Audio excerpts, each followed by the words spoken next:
I worked midnight shifts at a gas station, and I have for quite a while at various stations in different areas with varying levels of criminal activity.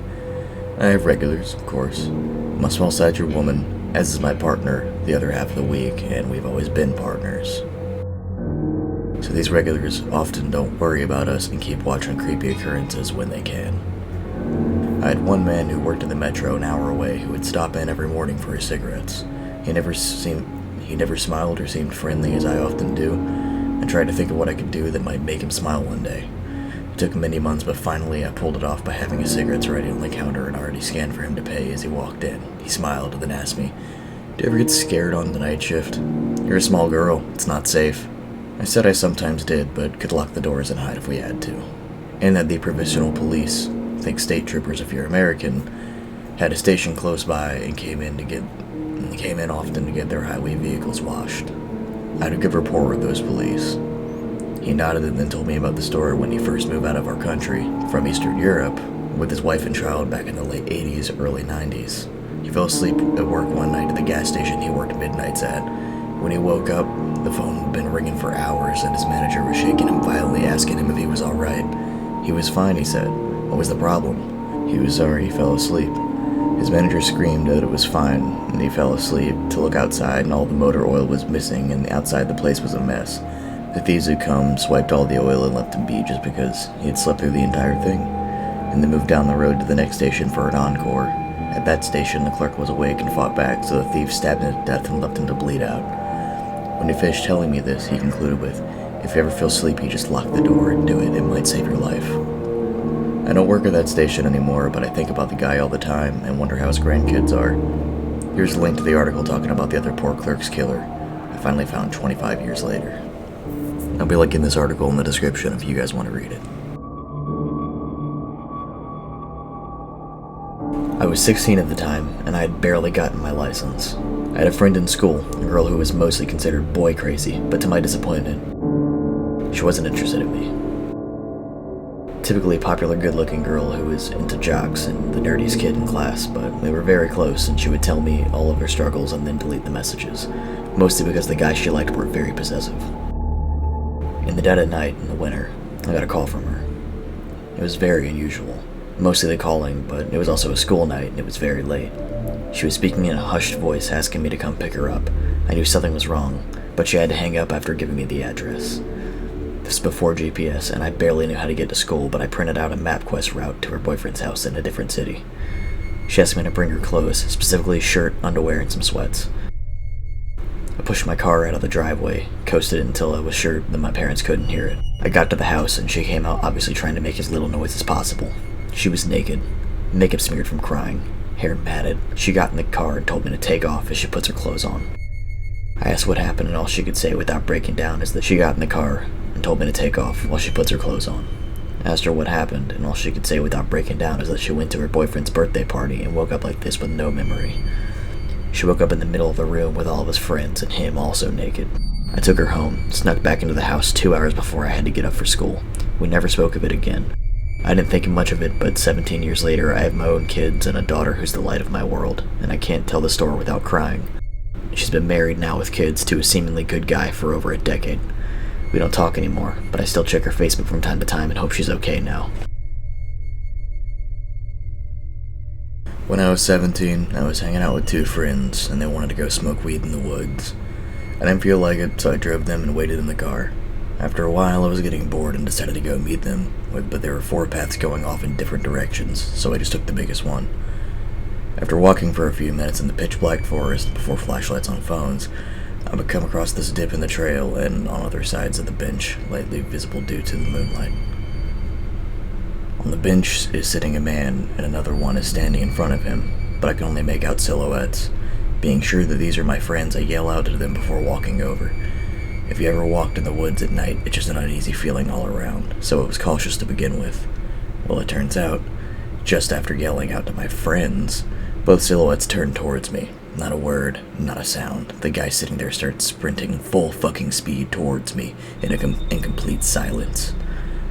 I got the absolute fuck out of there, sprinting also the other way, tripping over shit because I couldn't see anything. Finally, I get out and lock myself in the car, but I was really worried for my friends. maybe a minute later, I see them both coming out completely different paths, and they confirm they never saw me or anyone else. My heart still sinks just thinking about that dude sprinting in silence. The fuck was that? So when I was around 18, I went to town to drink something with my friends. We all went in, and by 2 a.m., I was completely wasted. Couldn't see, walk, or think straight. One of my mates remained sober to drive us back home. We went to the parking lot, and all I could hear was whimpering somewhere in the dark. I turned around and saw 2 guys carrying a girl to their car.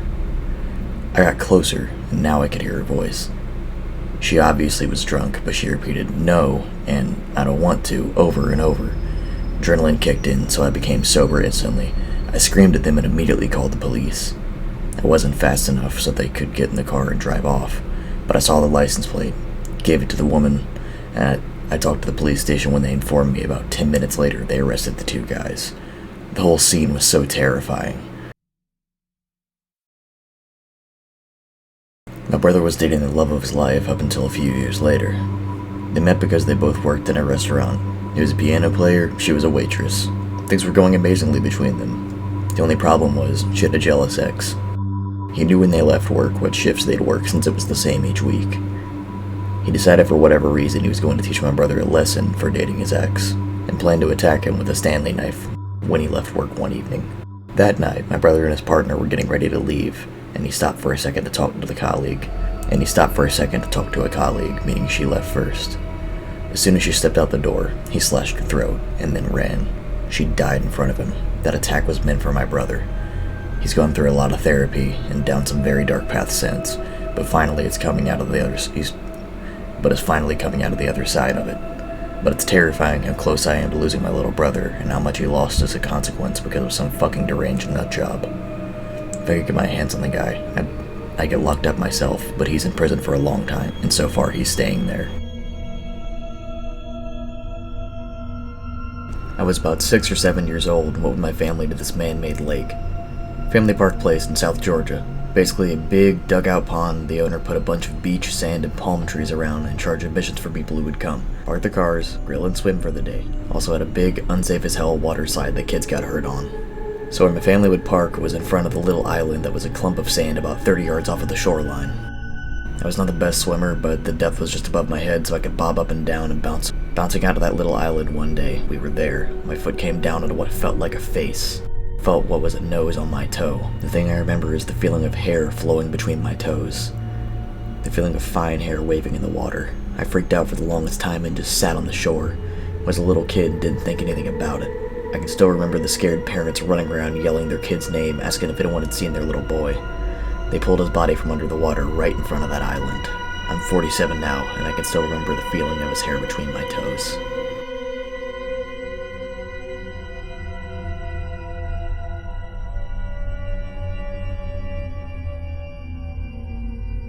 This just happened, so bear with me. So for the past few weeks, my outside dog, who's the sweetest dog ever and wouldn't hurt a fly, has been wanting to go to sleep at night and has been barking all night, every night. For context, he happily goes into a big spacious crate filled with blankets and is in an AC-controlled environment. Anyways, as I said, he's been refusing to go in and just sits and barks at stuff, roams around the property barking at something that has been entering my property religious for the same amount of time he's been refusing to go to sleep. I always just deduced that a coyote or something is messing around in the yard, and this was my running theory until last night. So rewind to last night.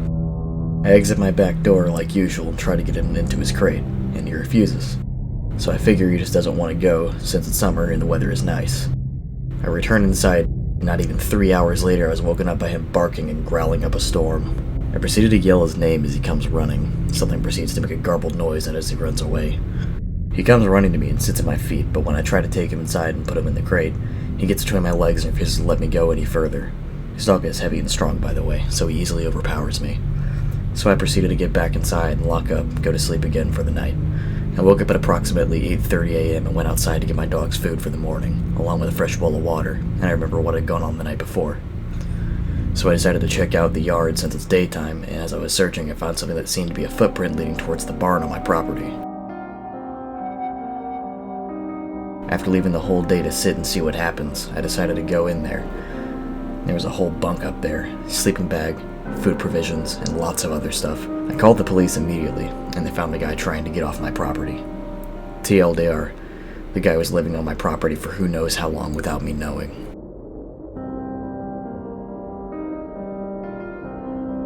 My mother worked in a prison with a VP wing when I was younger. She worked in the education department rather than as a guard. I remember her stopping my sister and I from having hair in our ponytails for a while, making us wear it down. Never really got why. As a tomboy, I hated it, so she let me have it cut, and that was that. When I was older, she explained that a new inmate was in there for violating his 5-year-old daughter with a beer bottle, which broke. He let her bleed out, rolled her into a carpet, and then put her in his attic. He was discovered trying to move the body. He liked to talk about his girl sometimes, how pretty she was, how he loved the back of her neck, how little girls with their hair pulled up is what turned him on, how delicate it was, how he could grab it, etc. She couldn't cope with seeing any of us with her hair out like that anymore.